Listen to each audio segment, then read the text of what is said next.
Dito pala guys, nung pinatubigan namin tong banda dito, yung mga kamatis namin dito, nagsitubuan yung mga ano, dami oh, mga saluyot. Yan oh, fresh na fresh oh. Tapos ang dami dito, ang kapal oh. Ang kapal. Dami oh. Oh yan oh, tingnan mo na oh. Kapal oh, mga saluyot. Kapal. Hindi kuhanin mo na yan eh. Ang asawa ko muna yung pakukuhanin ko ng mga saluyot. Ito, plastic oh.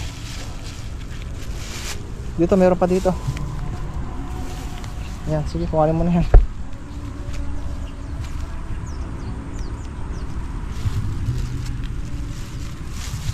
Ito, malalaki dito. Ito. Laki oh. Ganda oh. Ako yung mga karuba. Sabi ko na. Saugan mo lang ng ano to, ng inihaw na ano, kahit tira-tirang mga isda.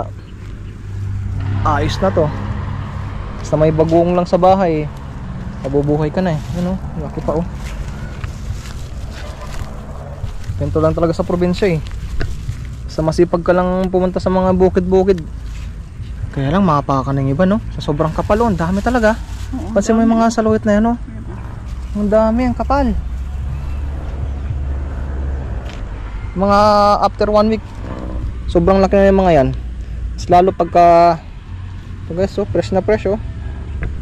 Pagka ano, pinatubigan pa ulit ito.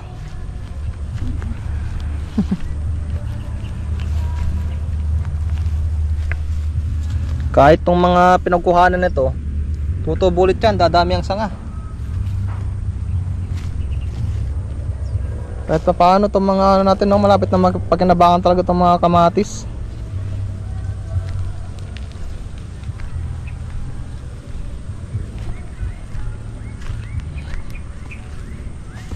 Ito oh. Meron din kumain dito oh. Ano kayo kumain dito? Manok? Pinagkuhanan mo na to? Hindi, musmong talbos oh. Yan oh. Hindi mo na pinagkuhanan to eh. Musmong talbos eh. Oh.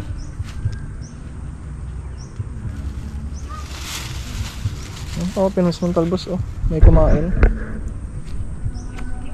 Pwede na rin palang harvestin itong mga mangga nila dito oh. Daming bunga oh. Kapal oh. Pero tignan nyo, kahit sobrang dami ng mangga, yung bunga ng mangga, tignan nyo yung katawan nya oh. Halos namamatay na. Matatag lang kasi itong mga mangga dito eh. Yan oh, namamatay na siya guys oh. Kawawa naman. Yung mga puno dito guys, yung mga puno ng mangga, hindi na babasaan to sa mga 50 years. Sobrang tanda na itong mga to.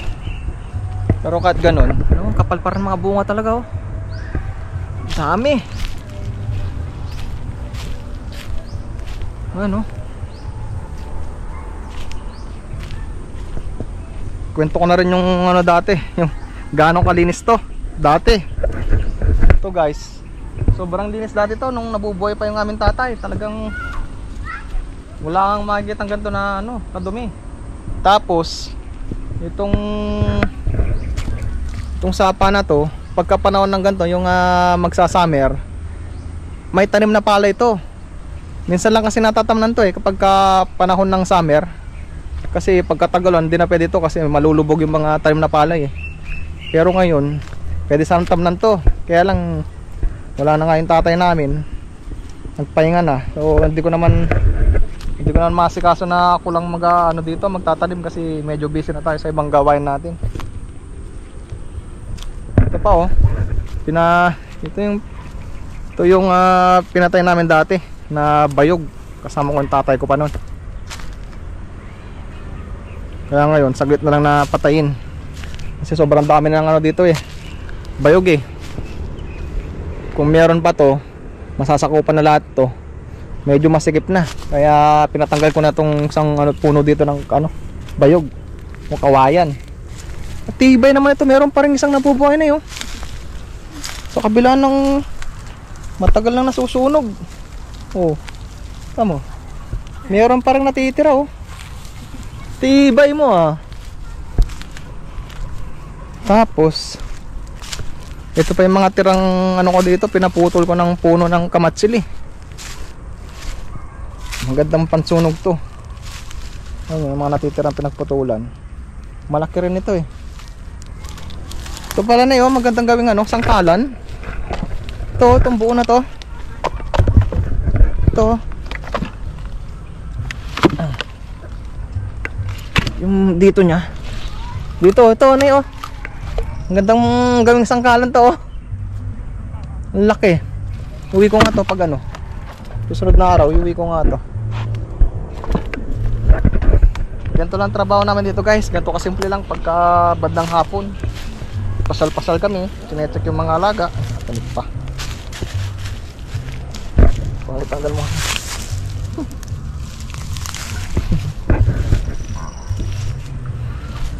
Ito ang buhay namin sa probinsya. Simple lang.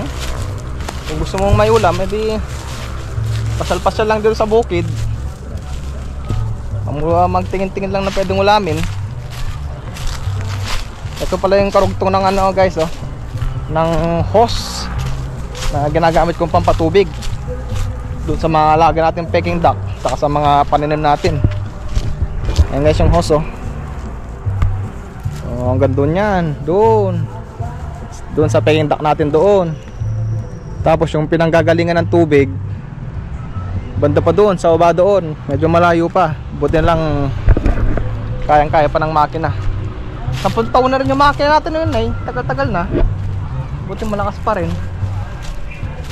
So, meron naman ako kwento dito, yung bahay ng lolo namin nung nabubuhay pa. Ayan oh, mga bakas ng mga ano,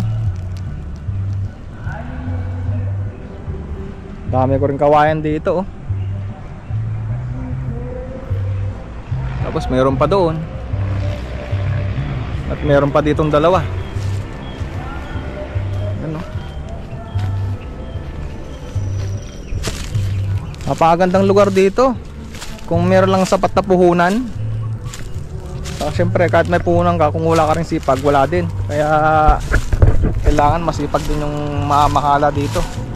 Parang ako ngayon, kahit ano naman, kahit na may konting sipag tayo, kung wala din tayo pang puhunan, parang ito tutusin, pwede na sanang tamnan ito eh. Oh, ayan oh, sayang yung space oh.